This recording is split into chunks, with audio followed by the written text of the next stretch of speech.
um parlamentar disse que nós devíamos encarcerar, já que não existe Estado, não existe um sistema educacional adequado, né, nós temos que punir, encarcerar, e não o raciocínio contrário. Ou seja, não fica claro para a maioria da população, né, que quem manda hoje no planeta e aqui no Brasil é o capital financeiro, é a financiarização da economia. Então, isso é de uma crueldade, de uma imensa exclusão social que não é percebida. Então, nós somos capazes de votar uma medida provisória 664, 665, entendeu?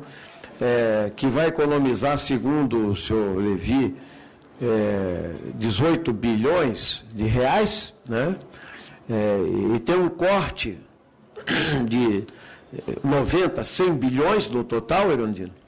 E aí você vai observando as paralelas, né? Agora mesmo eu acabei de aprovar ali, no dia 15 estará aqui, o ministro Joaquim Levy, na Comissão de Defesa do Consumidor.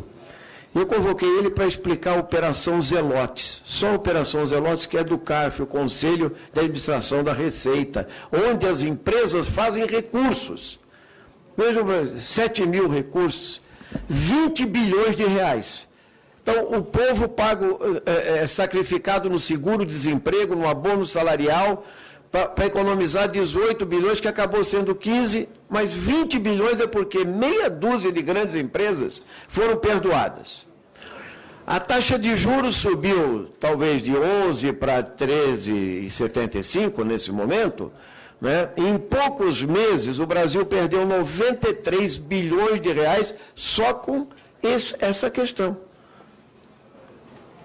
Eu fui autor do primeiro Plano Nacional de Educação aqui, deputado Jordi Folleto, primeiro Plano Nacional de Educação.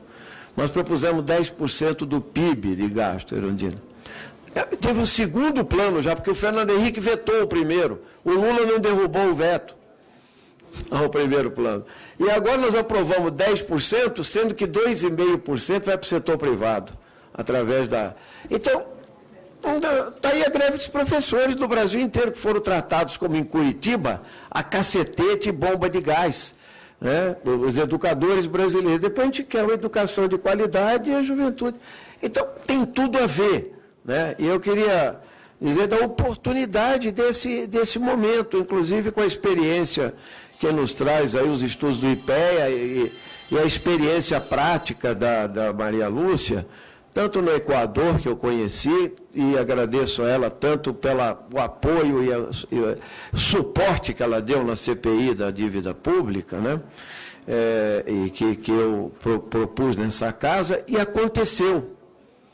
Só que aconteceu da seguinte forma: nós produzimos muito, mas ninguém ficou sabendo. Por quê? Porque os primeiros anunciantes dos jornais, do Jornal Nacional, são o Itaú e o Bradesco. Então, o ano passado, né, a crise está aí, está dada, está todo mundo preocupado com a crise econômica, e o lucro do Itaú foi 20 bi. Entende? Os 5 maiores bancos ganharam 60 bilhões.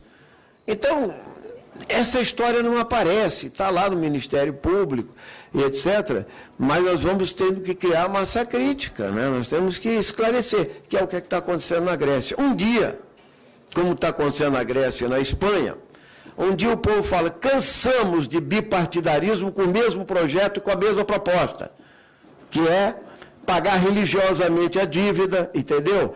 Não estabelecer limites para o fluxo de capital, entendeu? Não controlar a taxa de câmbio, e todas essas questões que tem soberania envolvida, né? E então, de repente, o povo se encheu e falou: vamos experimentar a luta contra a austeridade. E é dura, viu?